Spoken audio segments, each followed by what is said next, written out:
How's it going, buddy boys? Welcome to Daily Dose of Reddit. This is your host with a brownie in his pocket, Zach, and today's subreddit is r/ProRevenge.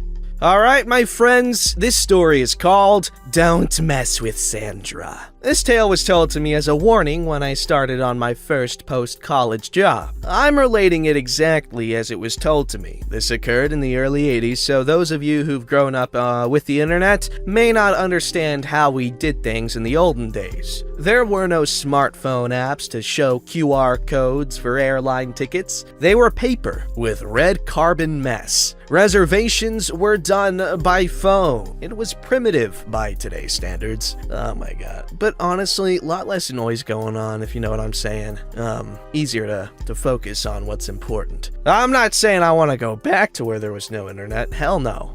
But it's still cool to think about. You know, now we have infinite distractions everywhere we go. And with someone who most likely has ADHD, it's a possible hindrance. But anyway, boo. Oh, players. Names have been changed, of course. Sandra. Super sweet secretary, loved by all. Not the boss's wife. True, I worked with her. She was amazing. Fred, Sandra's boss. Tom, local vice president. Big shot, incoming senior manager from back east. Al, lead engineer on the team. This occurred in Salt Lake City, which, if you don't know, family was a huge part of the culture. Even at work, family matters took precedence. And local management knew this and allowed for it. Well, Big Shot's office minions noticed some slight irregularities in time cards, like days off without pre-approved vacation requests, so he got himself transferred to the Salt Lake City office to straighten things out. Naturally, he was quickly hated. One morning, Sandra got a call from her daughter, who was unexpectedly in town and wanted to have lunch. Naturally, Fred and Tom said okay, but then Big Shot stuck his nose in. Rather than just saying no, he dropped a travel request on Sandra's desk, and it had to be done because he expected to fly out that afternoon. Sandra was heartbroken that she wouldn't get to see her daughter, but she had her work responsibilities. Stopping by to drop off some paperwork, Al noticed that Sandra looked a little down, a huge change from her normal chipper mood. He naturally asked why, and Sandra explained. Al told her, he had no authority by the way, to go have lunch and we'll take care of it. Big Shot got his travel packet, got on the plane that afternoon, and flew off to his meeting. That's when things started to go wrong. The rental car reservation was invalid, and there were no cars available at any of the agencies. All had a hold on them pending confirmation from some big clients. So Big Shot ended up getting a rent-a-wreck. For those too young or not in the United States, there really was a discount auto rental agency by that name. Quality was not job one. When Big Shot got to the hotel, he found that his reservation was no good. He had to wait around until after the tentative reservations had expired, which was after 6 p.m. Getting suspicious, Big Shot looked at his tickets and found they were one-way. He had no flight home. The next morning, Tom flew in to join him, and to say Big Shot was incensed was probably an understatement. He gave Big Shot a packet that was marked extremely urgent that had been left on his desk with a note to take it to Big Shot. It was Big Shot's return ticket. On the way back, Big Shot stopped by the corporate office and got a very senior executive to come with him because of some very serious personnel problems. The next morning, Big Shot led the senior executive and Tom into a meeting with all of Fred's department and began publicly berating Sandra for incompetence and so on. When he got to the part about the tickets, Fred interrupted and told the senior executives that Sandra couldn't have done that. She was on approved time off having lunch with her daughter. This raised the senior executive's eyebrows and got Big Shot even angrier. The senior executive said if Sandra didn't mess up the tickets, who did? Fred stepped forward, then Al, and one by one, every single member of Fred's team stepped forward to take responsibility to protect Sandra from Big Shot's wrath. Oh my god, it's like Spartacus. I think that's the movie, right? Yeah, definitely. Who's Spartacus? I am. Okay, anyway, sorry. Tom and senior executive knew exactly what had happened. Everyone on Fred's team had burned up the phones making tentative reservations for rental cars and hotel rooms, leaving Big Shot stuck with worthless reservations and no alternates. Within the hour, Big Shot's desk was empty and his badge had been turned in. The senior executive stuck around to get to know the team. He was very impressed with how the whole team stuck together and protected their own. After he finished the tale, the engineer said bluntly, "Don't mess with Sandra. We love her and we will make you pay if you upset her." Message received loud and clear. As I worked with Fred's team, I got to understand why everyone loved Sandra. She was an absolute gem in the organization. Efficient, super friendly, just an all-around wonderful person. That's such a sweet story. I dig that work culture because, like most other places in the United States, as far as I know, it's work first, everything else second. If you have a medical emergency, you better pray you have a nice boss. But like in a lot of European countries, say like, let's say Switzerland or something, or Sweden, I don't know. I'm pretty sure it's gonna be similar either way. If you want to get off early, like on Friday to get some drinks with your friends, your boss will let you. Like, you just say, hey, I'm gonna go get some drinks with my friends, so I'm gonna leave early. And your boss can be like, okay, cool, have fun. And then you're best friends. But I dig this whole like, you know, you mess with one of us, you mess with all of us. It's like Spider-Man. There's Spartacus. Two spas. Alright, this story's called All She Had to Do Was Nothing. Context. Names and some details changed for privacy. I'm on mobile, etc. Players. There's me, NB31, but I'm not out at work. I don't know what that means. Manager? Oh, okay. Manager is Lady Catherine. Managing partner, Bennett. Male, 50s. And Lady Catherine's a female in her 60s. My partner, Gardner. Male, 47. Partner I'm babysitting.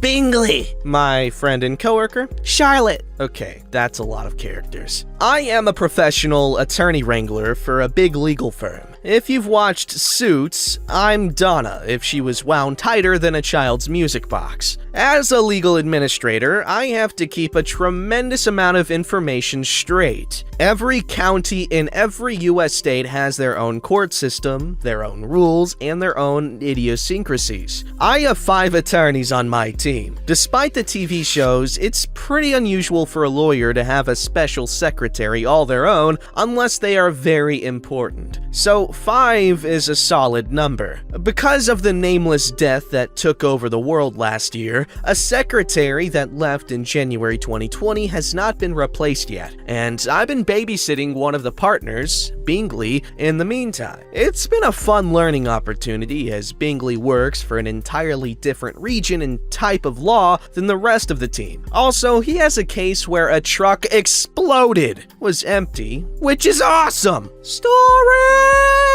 My manager, Lady Catherine, is the worst. You know the type. She plays favorites. Her best loved word is no. She must be involved in every conversation because she is just that important and necessary. We don't get along because I am a stubborn know-it-all who's been proven right a few too many times. Highlights include forbidding me from using the same resources other admins had access to on her orders, including backup admins where my workload was too big, and then denying my overtime requests. I literally had no way to do my job some days. It's worth noting that the reason Bingley's secretary left was specifically because of Lady Catherine. In fact, 4 additional admins quit over the year explicitly because of her. Anyway, at this point, I'd been working with Bingley for almost a year. It was November 2020, and we'd settled into a pretty good routine. I'd gotten used to filing pleadings in different states date and no longer needed to double-check all my work for nuance.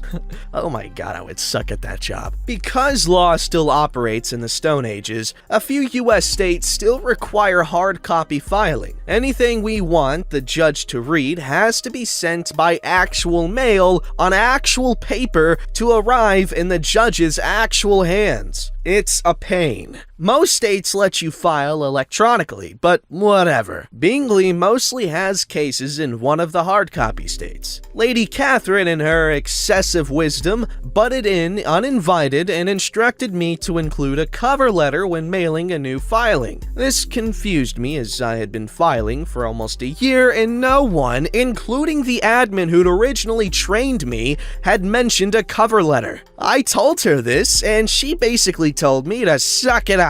I called the court admin to make sure I wasn't crazy and that I hadn't ruined a year's worth of filings, and the court admin literally laughed and said to please not include a cover letter ever. So I didn't. Imagine my surprise when Lady Catherine called me, writing me up for insubordination, even knowing the court rules and the judge and the court admin explicitly said not to send a damn letter. She was right, because she is always right, and I am, and I quote, a disrespectful little crap, and she was tired of me. A warning went into my employee file pending disciplinary measures. The next day, she emailed my team telling them to reduce my score on my yearly review as she knew I had been rated too highly for what my abilities really are. It felt to me like she was preparing to fire me by creating a history of poor performance. Well, if you're so tired of me, Madam Manager,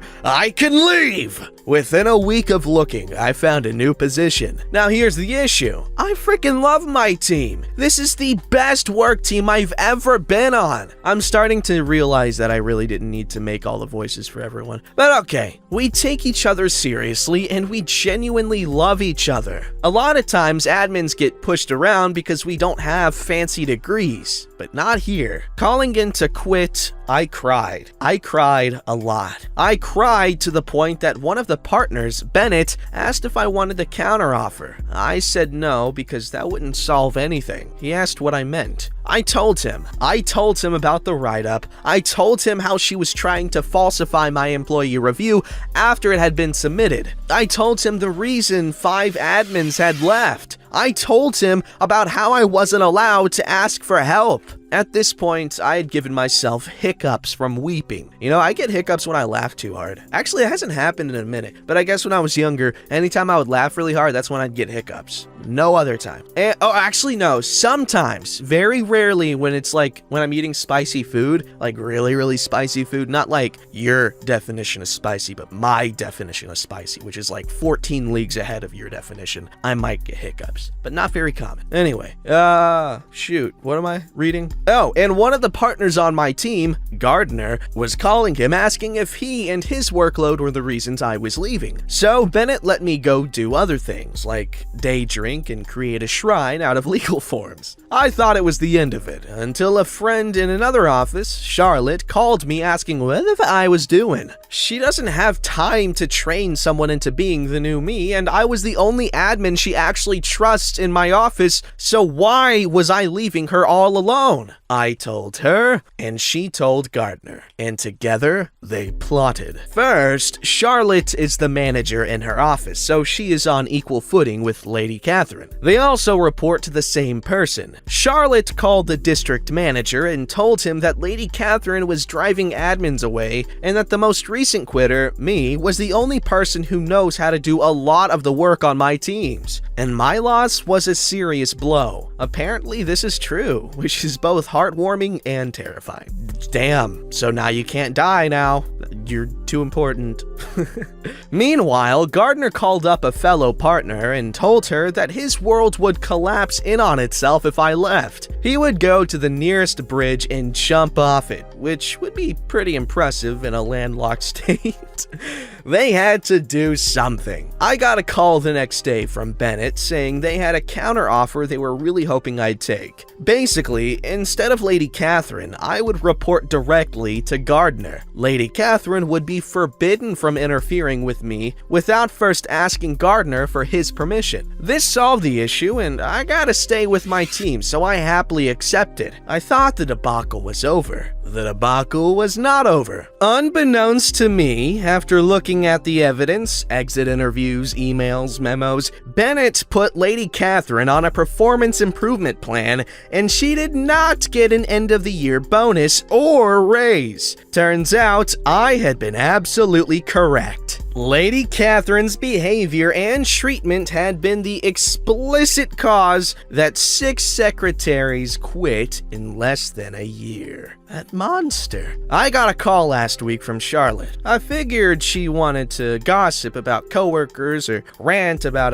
how a shared client is a big ol' headache, but it was actually to give me a heads up. Lady Catherine had been stripped of her management duties. I no longer had any contact with her, which was great, but it also meant I didn't see that her behavior had actually doubled down on the admins unfortunate enough to still be under her thumb. She had missed every single one of the benchmarks on her performance improvement plan. Charlotte had called me to ask my opinion on who should be the new manager, as I know everyone, and she was helping cover some things as an outside manager. Now, I know some of you are thinking, yes, become the manager and fire Lady Catherine.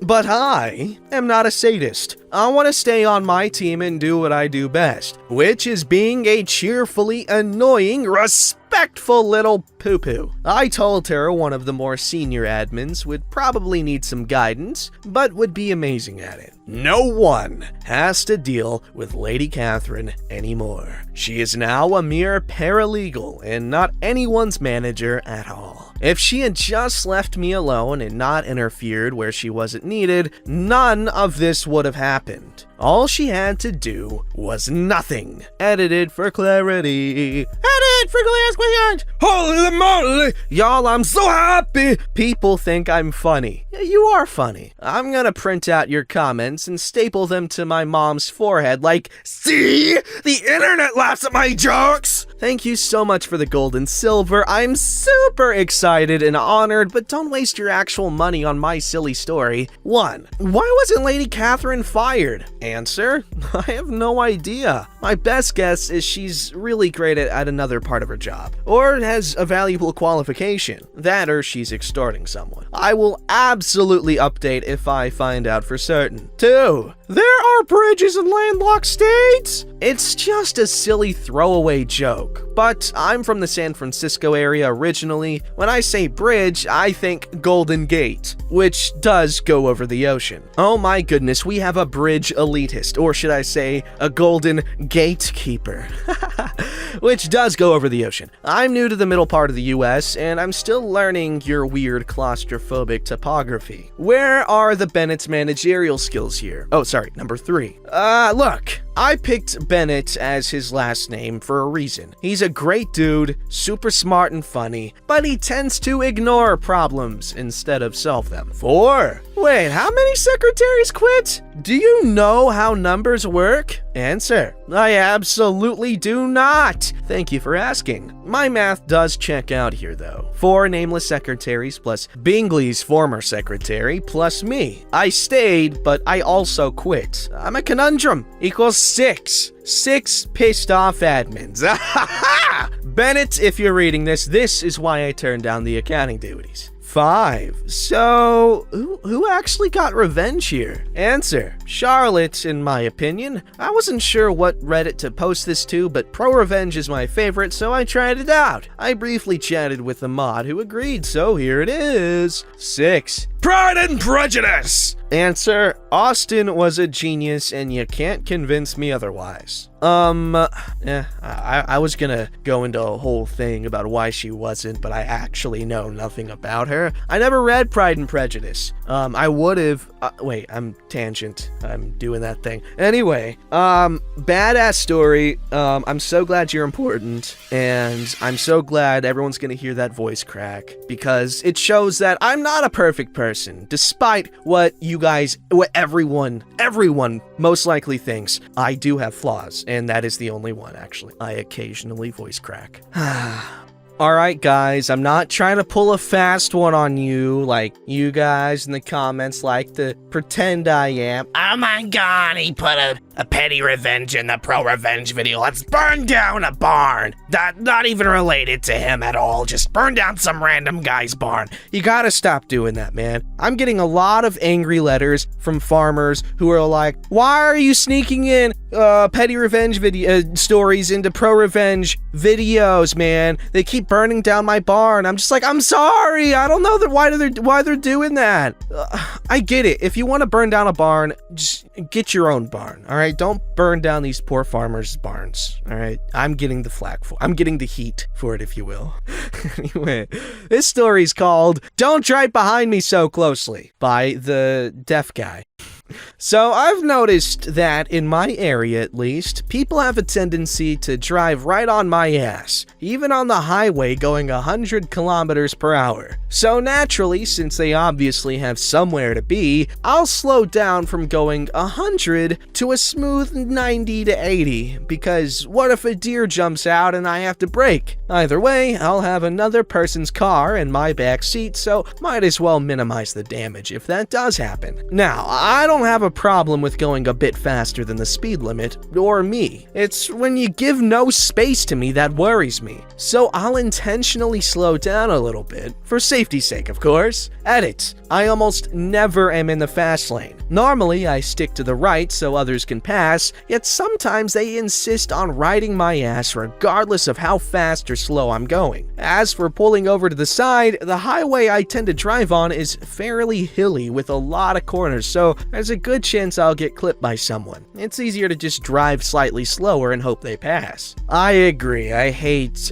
what's the tailgaters, right? That's the word? Oh my god, I'm gonna look so stupid now. I hate those people that do that. It's dangerous, it's stupid, and it gets you nowhere, alright? Like, you're still stuck behind the same thing. You're just a little bit closer, maximizing the risk for injury, or just everything. You know what? You're more likely to get an STD by doing that. Don't ask how, it's science. Don't question it. That's how science works. Don't forget to like, subscribe, and hit that bell to never miss an episode.